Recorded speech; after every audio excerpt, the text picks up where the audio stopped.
Hi friends, ಎಲ್ಲರಿಗೂ ನಮಸ್ಕಾರ. ರವಿಚಂದ್ರಿಕಾ ಕಿಚನ್ಗೆ ಸ್ವಾಗತ. ಇವತ್ತಿನ ರೆಸಿಪಿ ಸಬ್ಬಕ್ಕಿ ಚಿತ್ರಾನ್ನ ಮಾಡೋಣ ಬನ್ನಿ. ಸ್ಪೆಷಲ್ಲಾಗಿ ಇವತ್ತು ಸಬ್ಬಕ್ಕಿ ಚಿತ್ರಾನ್ನ ಮಾಡೋದಕ್ಕೆ ಏನೆಲ್ಲ ಬೇಕು ಬನ್ನಿ ನೋಡೋಣ. ಅರ್ಧ ಕಟ್ಟು ಒಂದು ಹಿಡಿಯಷ್ಟು ಸಬ್ಬಕ್ಕಿ ಸೊಪ್ಪನ್ನ ನಾನು ತೊಳೆದು ಕಟ್ ಮಾಡ್ಕೊಂಡು ತೊಗೊಂಡಿದ್ದೀನಿ. ಕಡಲೆ ಬೀಜ, ನಿಂಬೆಹಣ್ಣು, ಹಸಿಮೆಣಸಿನ್ಕಾಯಿ, ಕೊತ್ತಂಬರಿ ಸೊಪ್ಪು, ಈರುಳ್ಳಿ, ಕರಿಬೇವನ್ನ ತೊಗೊಂಡಿದ್ದೀನಿ.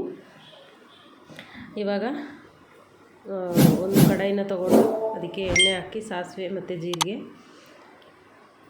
ಒಂದು ಅರ್ಧ ಸ್ಪೂನ್ ಜೀರಿಗೆ ಹಾಕ್ಕೊಳ್ಳೋಣ. ಕಡಲೆಬೇಳೆ, ಒಂದು ಸ್ಪೂನ್ ಕಡಲೆಬೇಳೆ, ಆಮೇಲೆ ಇಲ್ಲಿ ಒಂದು 2-3 ಸ್ಪೂನಷ್ಟು ಕಡಲೆಬೀಜನ ತೊಗೊಂಡಿದ್ದೀನಿ. ಕಡಲೆಬೀಜ ಹಾಕಿದಷ್ಟು ಚೆನ್ನಾಗಿರುತ್ತೆ ತಿನ್ನೋಕ್ಕೆ. ಅದು ಎಣ್ಣೆಯಲ್ಲಿ ಕರೆದ ತಕ್ಷಣ ತುಂಬ ಟೇಸ್ಟ್ ಬರುತ್ತೆ ತಿನ್ನೋದಕ್ಕೆ. ಇವಾಗ ಕರಿಬೇವು ಮತ್ತು ಹಸಿಮೆಣ್ಸಿಕಾಯಿನ ಹಾಕ್ಕೊಳ್ತಾ ಇದ್ದೀನಿ. ಕಟ್ ಮಾಡಿ ಇಟ್ಕೊಂಡಿದ್ದಂಥ ಈರುಳ್ಳಿನ ನಾನು ಸೇರಿಸ್ಕೊಳ್ತಾ ಇದ್ದೀನಿ. 2 ಈರುಳ್ಳಿನ ಉದ್ದುದ್ದಾಗಿ ಕಟ್ ಮಾಡ್ಕೊಂಡು ಇಟ್ಕೊಂಡಿದ್ದೀನಿ. ಸೂಪರ್ ಟೇಸ್ಟಾಗಿರುತ್ತೆ ಇದು ಸಬ್ಬಕ್ಕಿ ಚಿತ್ರಾನ್ನ, ಸಖತ್ತಾಗಿರುತ್ತೆ ತಿನ್ನೋದಕ್ಕೆ. ಇವಾಗ ಸೊಪ್ಪನ್ನು ಕೂಡ ಸೇರಿಸ್ಕೊಂಡು ಈರುಳ್ಳಿ ಫ್ರೈ ಆದಮೇಲೆ ಸೊಪ್ಪನ್ನು ಕೂಡ ಜೊತೆಗೆ ಫ್ರೈ ಮಾಡೋಣ. ರುಚಿಗೆ ತಕ್ಕಷ್ಟು ಉಪ್ಪು ಹಾಕ್ಕೊಳ್ತಾ ಇದ್ದೀನಿ. ಇವಾಗ ಅರಿಶಿನ ಪುಡಿನೂ ಕೂಡ ಸೇರಿಸ್ಕೊಳ್ತಾ ಇದ್ದೀನಿ.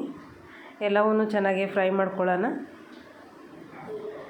ಯಾರೆಲ್ಲ ನನ್ನ ಚಾನಲ್ ಸಬ್ಸ್ಕ್ರೈಬ್ ಮಾಡಿಲ್ಲ ದಯವಿಟ್ಟು ಸಬ್ಸ್ಕ್ರೈಬ್ ಮಾಡಿ, ಲೈಕ್ ಮಾಡಿ, ಶೇರ್ ಮಾಡಿ, ಬೆಲ್ ಐಕನನ್ನು ಕ್ಲಿಕ್ ಮಾಡಿ. ನಾನು ಹಾಕೋ ವಿಡಿಯೋ ಫಸ್ಟ್ ನಿಮಗೆ ಬರುತ್ತೆ. ಇಲ್ಲಿ ನಿಂಬೆಹಣ್ಣ ರಸನ ಹಿಂಡಿ ಇಟ್ಕೊಂಡಿದೆ. ನಿಂಬೆಹಣ್ಣು ರಸನ ಹಾಕ್ಕೊಳ್ತಾ ಇದ್ದೀನಿ.